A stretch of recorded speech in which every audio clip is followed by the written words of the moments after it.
paşa kan kanseri. O az dibi beraberdi. Beraber mala khud bimre. Halu khrabi wi gish bini wida. Az diye pin roş şu ber wi sakri az poşet re giredi. Şama az dibi var berdane az yardım duhazet bir berdane. Cumhurbaşkanı beraber bir berdane. Şama beraber mala khud bimre. Ak duhazet beraber mala khud bimre. Halu khrabi wi gish bini wida. از نکنی کسی متنه از نکنی هر هنداوی وره برای شما ور مالا خود بمره. Cumhurbaşkanı az yardım duhazı. Ben buradan Sayın Başbakanıma bir de Cumhurbaşkanı'na sesleniyorum. Benim babam Mersin cezaevinde kanser hastasıdır. Kendisi şu an Mersin Üniversite Hastanesi'nde tedavi görüyor. Yatalaktır. Yani affedersiniz her gün ben akşamları ben yanımda kalıyorum. Gündüzleri annem yanında kalıyor. Yani bir baba kendi öz evladını tanımıyorsa artık yani devlet bunu ne diye yatağa bağlıyor. Biz Cumhurbaşkanımızdan yani yardım talep ediyoruz yani bunu affetsin. Raporda da belirttiği gibi hayati tehlikesi mevcuttur. Ama herkes buna sessiz kalıyor. Biz Cumhurbaşkanımızdan bunun affedilmesini talep ediyoruz. Şimdi benim babam biz 2006 yılından Diyarbakır Dicle Orak köyünden Mersin'e göç ettik. 2008'de işlenen bizim köyde adam vurulmuş. 2006 yılında biz köyden göç ettiğimiz için 2008'de olmuş olayı babamın üzerine atıyorlar. Babamın üzerine iftira atıyorlar. Babam da şu an Mersin cezaevinde kanser hastasıdır. Yani babam şu 2008'de olmuş olay şüpheli durumdadır yani. Olayla alakası olmayan ne diye yani göz altında tutuyorlar. Mahkeme sonucunda hala tutukludur. Tutuksuz yargılanmasına devam ediyor savcım.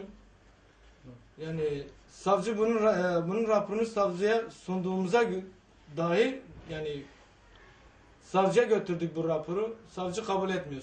Hakim bey kabul etmiyor. Cumhurbaşkanına, Adalet Bakanlığı'na bunların hepsine çektik ama bir sonuç alamadık. Şu an Mersin Üniversite Hastanesi'nde mahkum olarak yatıyor. Yani yatağa bağlıdır. Affedersiniz yani altını bağlıyoruz. Her akşam altını temizliyoruz. Akşamları ben kalıyorum. Gündüzleri annem kalıyor. Yani bir bebek, bir 5 yaşındaki bebek nasılsa babam da şu an öyledir. En azından babamı bıraksınlar ki yani evde onun hizmetini yapalım. Bıraksınlar ki yani onun evde bakımını yapalım yani. Cezaevin yani hastanede gidip gelemiyoruz. İş yüzünden ben gidemiyorum. Bizim o kadar maddi durumumuz da yok. Yani cezaevinde bakacak kimsesi yok. Orada tuvalet ihtiyacı oluyor, götüren kimse yok. Yani bunu bıraksınlar ki evde biz onun hizmetini yapalım. Hastaneye gidiyor, biraz iyileşiyor. Cezaevine getirdikleri gibi 20 gün, 15 gün kalıyor. Gene aynı perişan duruma düşüyor.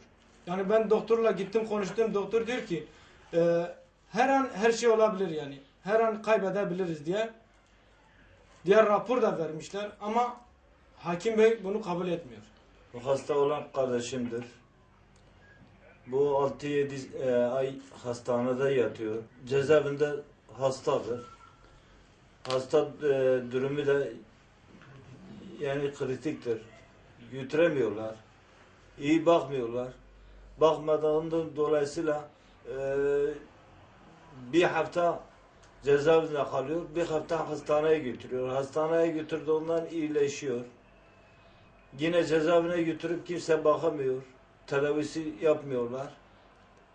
Tedavisi de olmayınca durumu kötüleşiyor. Bir kere Cumhurbaşkanı'na sesleniyorum. Recep Cumhurbaşkanı ise bıraksın, evine gelsin.